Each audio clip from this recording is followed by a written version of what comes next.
Secretary Geithner told members of Congress this morning that he needs the authority to shut down non-bank financial institutions like AIG when they get into trouble.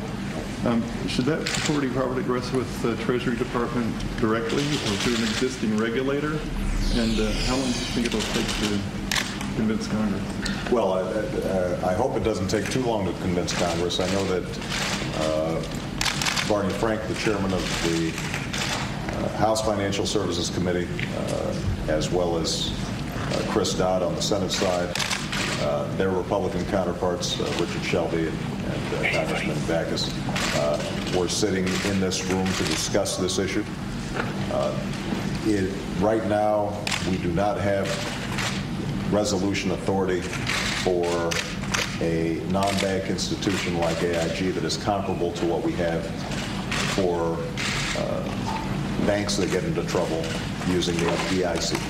And in the absence of that capacity, you end up with the situation that we've been in, a systemic or an institution that poses systemic risks to the system, but a lack of capacity to shut it down in an orderly way, renegotiate contracts, sell off bad assets, and do so in a way that doesn't endanger the entire system.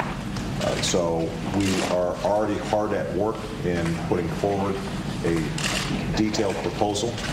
We will work in consultation with members of Congress.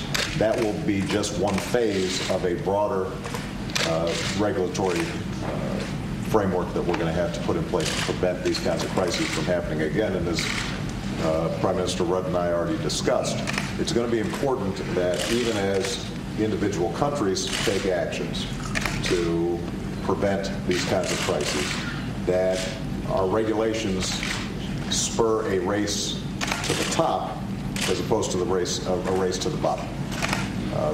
If the major economies aren't coordinating in some fashion, then what you end up having is potential capital fleeing to the places with the least restraint, the least transparency, the least openness. And in a global market with capital flows that